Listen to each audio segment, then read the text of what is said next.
Hey everybody, it's your old friend Comic Crack. Unrecognizable almost. Yeah, beard's gone. I just finished a show and before it started I just decided what the heck, it's time for a change again. Shaved it all off, got rid of it. Special sexy lady friend thought that it was her birthday. I surprised her with it. She didn't really know that I was gonna do it, but I did, so there. Guess what? It's a comic video. Get the hell out of town. I've been picking up here and there over the past month or two actually. I just haven't had a chance to really sit and read. I haven't had a chance because of the show to even go to the comic shop. Today was our last day. We kind of did our wrap out and bring gear back to the shop, clean things. So I decided after that I would take a trip to Galaxy Comics, which is on the other end of town from me, so it's a bit of a drive. But I had some time, so I thought I'd go and browse. Picked up a stack, but I'm gonna just show you kind of what I've managed to find over the past, I don't know, month and a half or so. It's actually not tons of books, considering that that's like a month plus. It's been a couple of months. Well, you'll see how far behind I am on some of these things. I have a list, I have an app, the CLZ app on my phone, and I'm still putting stuff in it. All of a sudden I got a notice that my trial is over. I'm still able to, and it cost $24.95 or something for the year, I'm not sure what it was. I'm still able to put things into the application itself, so maybe that means that it's extended a little bit. I want to read a little bit more about it because I've put in so much time inputting stuff into this app. I tried it before quite a while ago, and I think I just got frustrated with it because I think it eventually did erase everything. But I want to actually spend the money. If I need to, I'm going to spend the money because it's really, really handy. And I noticed because I haven't had a chance to update everything, I did buy a double today, which kind of pisses me off. I mean, it was only a $2.99 book, but still, it's $2.99 that I could have spent on another comic because there was quite a lot of new stuff that I have no idea about.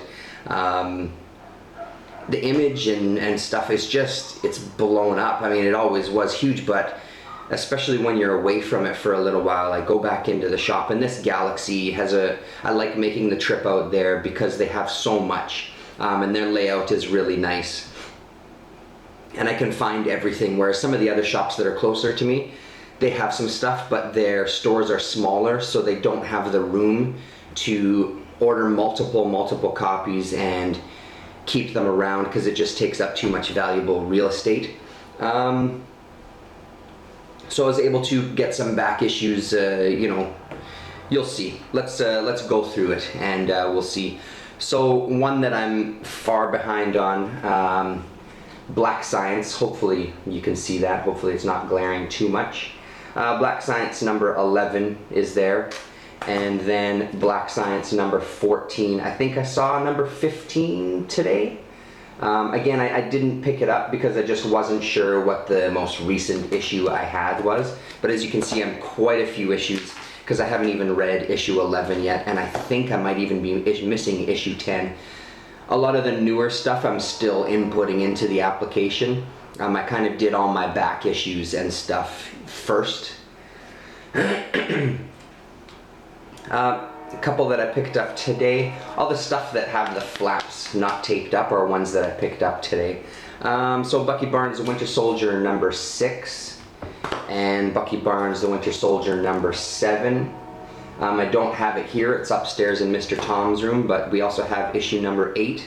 And again, I mean, it's one of the books we love the most, and I see that Marco Rudy, or is it Del Mundo, or I can't remember who it is, one of the two, maybe it's Del Mundo. Is he doing Weird World, this Weird World thing? I don't know. I thought it was. Now I don't know. And I also see that issue 7 has a different artist on it. I haven't even looked through these issues yet. Mr. Tom's going to be excited. We've been jonesing for that story. One that I picked up based on the cover and then seeing the name Ed Brisson on it, who I know has done some Prophet and things with Brandon Graham is something called Cluster, and this is number 1 from Boom Studios. Again, haven't read it yet. Picked it up because of the names and the cover artist there.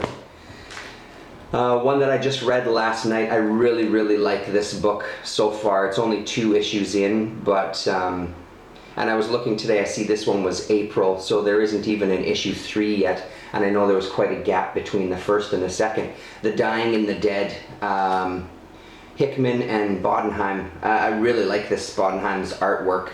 It's right up my alley as far as, it ends up looking like a number of other artists, but it's a style that I really, really like.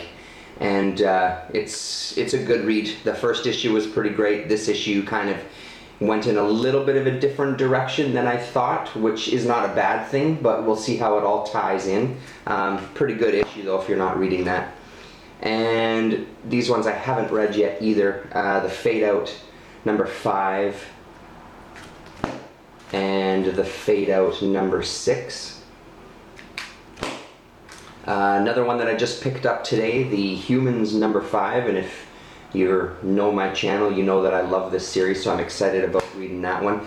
And then another thing that I didn't know existed, and I don't even know how far behind I am on the first series, I guess. I was surprised to see the Manhattan Project's number 1, The Sun Beyond the Stars, so I had to grab that one.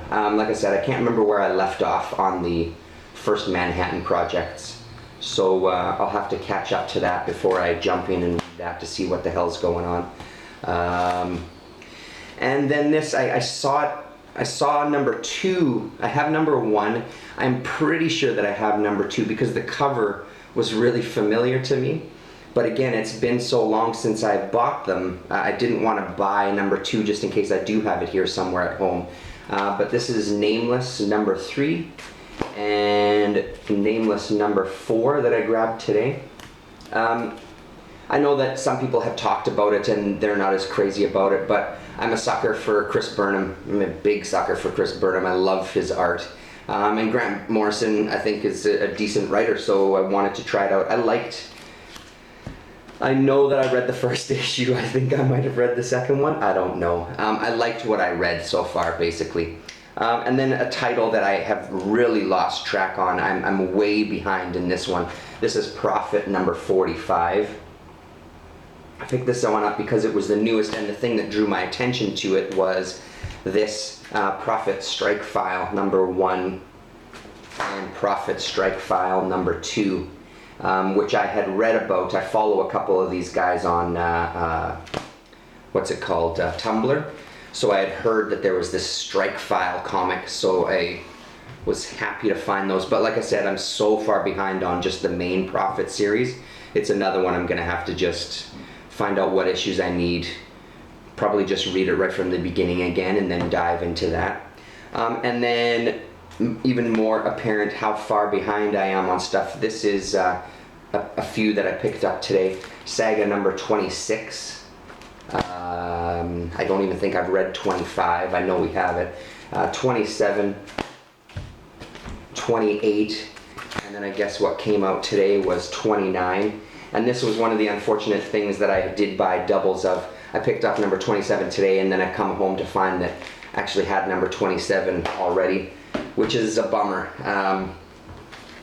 And it's funny, I was looking through the back issues of Saga, and I was really surprised to see still how much money, like even issue number 2 is going for.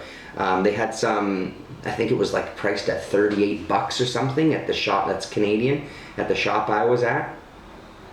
In their back issue bins, and that was like number 2, and I think it was all the way up to number 10. We're still kind of up there, obviously as you got closer to the 10s, 11s, 12s, it was still $8, $10, that sort of thing. But I was surprised to see the price tag on those things, and I guess it's part of the whole hobby that I don't quite understand because I don't follow it so closely with the release of graphic novels. And I know they did a really nice hardcover version of Saga as well that, I mean, even though I have the issues, I would love to have that hardcover. I guess I just don't quite understand how the single issues are still that price. First editions, I guess, but I don't know. It's a whole part of the hobby I don't quite comprehend. But I'll tell you one thing, it definitely makes me want to makes me second guess keeping those single issues, because I've got, right since day one, I was collecting Saga, so I've got number 1, the first printing and all that. So anyway, Silver Surfer number 11, Silver Surfer number 12, another, I won't even talk about it, we love it, and you know that if you watch my videos. Something called The Surface. I saw there's quite a few issues now. I think it was up to issue 4, did I see today? I can't remember. But yeah, so just it was one of those that I saw and looked interesting enough, so I thought I'd try it out. And then one that I found today that flipping through looked pretty fantastic, Surface Tension by this guy Jay Gunn, who I don't know anything about it. I see it's Titan Comics, which is a new company to me, but flipping through it, it looked really impressive. Just the coloring and some of the art in there looked pretty good. Hopefully you're seeing that okay. Yeah, just some of the imagery. It almost reminded me of, what was that one, Clone? Is that what it was called? That kind of style, and again, it all kind of harkens back to that kind of style of these other artists that are like the Burnhams and people like that. It still has that kind of feel to it. So that one looked pretty interesting. So I don't mind trying out a new one. And then Mr. Tom and I were lucky enough to find, I think it was a 3rd printing of issue number 1 of Thor. So I picked up today number 2 and number 3. Number 2 is the 2nd printing, and 3, it doesn't say anything on the front, so maybe it was a first printing, and they were averagely priced. I think they were $5 a piece. They might have had them priced at. So we found the first one and we really liked it. So I'd like to catch us up on that new Thor series. And then of course one that as soon as I bought it, it was the first book that I read when I had 5 minutes to sit down. I pulled it out right away. Velvet, issue number 10, and it was amazing. I mean, it's, you know, it's a great book. I love the art and I love the story so far. Really liking it, and this one really opens it up to what the hell is going on kind of thing. So that was pretty exciting. So that's the stack of comics that I got. I saw Captain Cummings' video. This was a little while ago, and he was talking about getting this graphic novel. Again, it's one that I have all the issues of, except for, was there an issue 0 or something? Is that what it was? Like a prelude issue that I didn't have. So this is Transformers vs. G.I. Joe, Tom Scioli and John Barber, the graphic novel of that. Nice to get the collection. There's a whole bunch of extras in the back. Like a little commentary almost. Yeah, commentary tracks for the comics, which I find funny. Some sketches, that sort of thing, like some early sketches and things as they're mapping it out. It's a fun book to look at.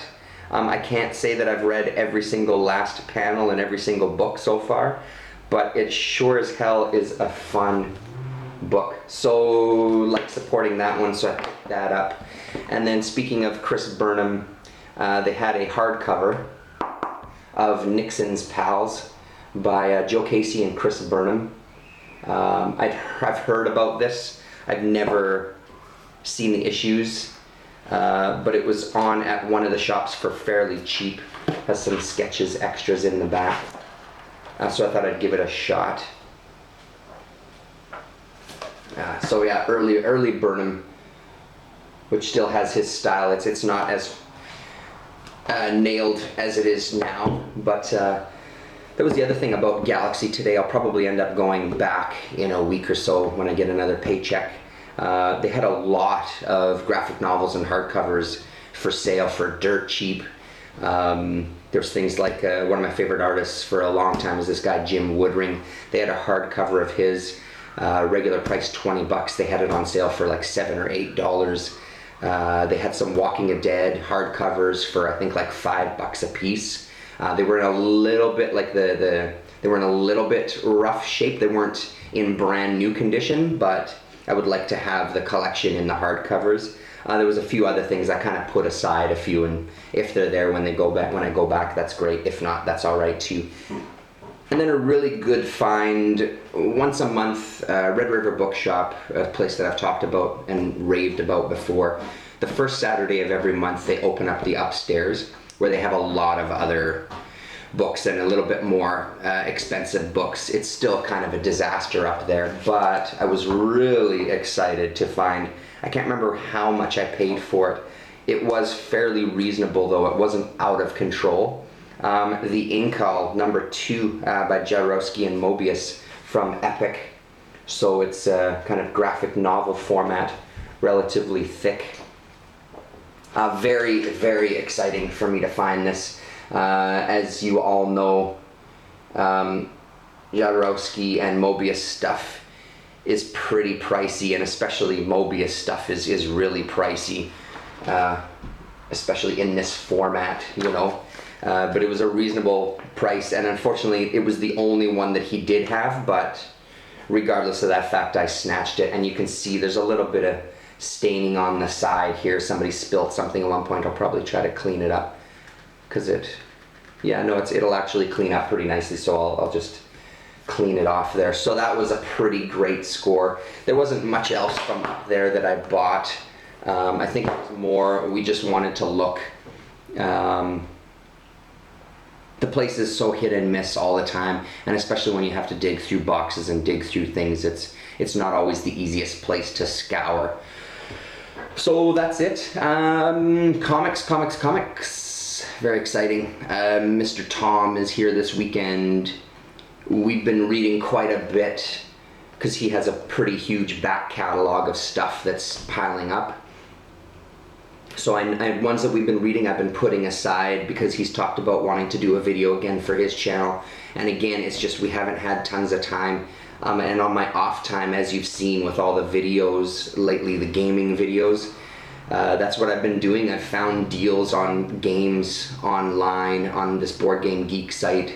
And sometimes to wind down, I just end up playing these games and reading through because I need to kind of get my mind off the job, and it's not as easy to do with the comics. I find it much easier to put my mind into like figuring out the rules and focusing on rules and organizational things like that. I kind of get that way a little bit OCD-ish when it comes to some of these shows where I feel like I don't have as much control because the higher-ups are a little disorganized, that when I come home I need something that I can organize. And this style of game that I've been into lately, it's really about organizing and going through all the tokens and setting things up and going through the steps in the instruction booklet, and you have to do this first before you do this, and it just helps me feel like I have some control over a certain element of my life when at work. Some days it's out of your control. If people higher up than you are calling the shots, you don't have a choice. You kind of have to try to go with the flow, which is really hard for me. It's really, really difficult. But so that's why all the gaming videos, and plus I've just managed to find a lot of great games on that site, and met a couple of people that have been really fantastic in offering up some great magazines, like those Ares magazines and the Psycho Raiders that I found and that sort of thing. It's really a hell of a lot of fun, and what we're really excited for next, which you'll see sooner than later, I think. Finally saved up enough money to buy Cave Evil, which is Nate Hayden's game, the same guy that did Mushroom Eaters and Psycho Raiders. It's his dungeon crawl type of game with necromancers and demons that you summon to fight and everything. So that's pretty exciting. I bought that last weekend, paid for it online. And I've been tracking it. It was quite a bit of money to ship it, but the bonus is it's going to get here quick. I can track it the entire way, and I know it's going to come in fantastic shape, so I don't mind paying the extra money because the game itself was fairly pricey at, I think, $90 US. So that'll be the next thing that you see. Mr. Tom is pretty excited about that one. We have some special plans for that gameplay video or unboxing or whatever we decide to do. I think Mr. Tom wants to do a gameplay video on that, so we have some special top secret plans for that one. So thank you very much for watching, and I hope everybody's doing good. I'll start being back a little bit more. I think we're gonna have some time off. Summer's creeping up, we might go away camping, but I'm hoping to get a couple more comic videos in at least once I start reading this stack. I'm pretty excited to kind of be 4 issues behind on Saga, because it means I can just sit and read a whole chunk of them back to back, which will be pretty great. So thanks everybody, we'll talk to you.